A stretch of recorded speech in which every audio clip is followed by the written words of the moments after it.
நடிகர் சிவகுமாரே தலைவர் ரஜினிகாந்த் அவர்களை பற்றி சொன்ன ஒரு விஷயம் தான் இது. அதாவது நெறைய பேர் வந்து சிவகுமார்ட்ட, "நீங்க தான் ரஜினிய வந்து சூப்பர் ஸ்டாரா மாத்திட்டீங்க. அவர் இப்போ இவ்வளோ பெரிய வாழ்க்கை வாழ்றாருன்னா, அதுக்கு நீங்க தான் காரணம். ஏன்னா புவனா ஒரு கேள்விக்குறி படத்துல, அவர் நடிக்க வேண்டிய கதாபாத்திரத்துல நீங்க நடிச்சு, நீங்க நடிக்க வேண்டிய கதாபாத்திரத்த அவருக்கு கொடுத்து, அவருக்கு ஒரு மிகப்பெரிய லைஃப உருவாக்கி குடுத்துட்டீங்க." அப்படின்னு நெறைய பேர் வந்து சிவகுமார்ட்ட சொல்றாங்களாம். அதற்கு அவர் பதில் சொல்றாரு. அதாவது இதெல்லாம் நம்ம முடிவு பண்ற விஷயம் கிடையாது. பொறக்கும்போதே யாருக்கு என்ன நடக்கும் அப்படிங்கிறதெல்லாம் தலையில எழுதப்பட்டிருக்கும். ரஜினி சார் வந்து இவ்வளோ பெரிய சூப்பர் ஸ்டாரா ஆகணும், ஆசியாவிலேயே அதிகமா சம்பளம் வாங்கக்கூடிய நடிகரா மாறணும் அப்படின்னு அவர் தலையில எழுதியிருக்கு.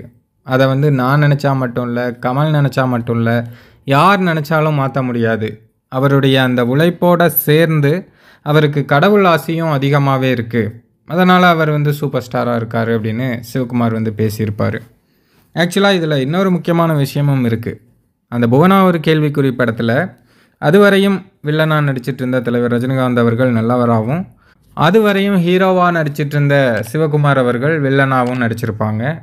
அதற்கான காரணம் என்ன அப்படின்னா, அந்த கதாசிரியரான பஞ்சு அருணாச்சலம், இயக்குனர் எஸ்பி முத்துராமன்லாம் முடிவு பண்ணி தான் அந்த கதாபாத்திரத்த அப்படி சூஸ் பண்ணியிருக்காங்க. ஏன்னா, ஒரு பெண் பித்தர் வேடத்தில சிவகுமார் நடிச்சிருப்பாரு. ஸோ, பெண் பித்தர் அப்படிங்கும்போது, அந்த முகம் வந்து ஒரு நல்லவன் போன்ற ஒரு முகம் தேவைப்படுது அங்க.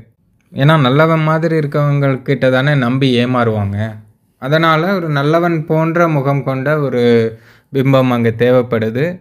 அதே சமயம் கெட்டவன் போன்ற முகம் கொண்ட நல்லவன் அப்படின்னு ஒரு கதாபாத்திரத்தையும் தலைவர் ரஜினிகாந்த் அவர்களுக்கு கொடுக்குறாங்க. ஸோ, அதனால தான் அந்த கதாபாத்திரங்கள அப்படி மாற்றி வடிவமைச்சிருக்காங்களே தவிர, மத்தபடி சிவகுமார் அவர்கள் வந்து தலைவர் ரஜினிகாந்த் அவர்களுக்கு விட்டுக் கொடுத்தாங்க அப்படின்லாம் இல்ல. அந்த கதாபாத்திரத்த சூஸ் பண்ணும்போதே இதுக்கு இவங்க, இதுக்கு இவங்க அப்படின்னு தான் அந்த படக்குழுவினர் வந்து சூஸ் பண்ணியிருக்காங்க. இதையும் நடிகர் சிவகுமாரே தான் சொல்லியிருந்தாரு.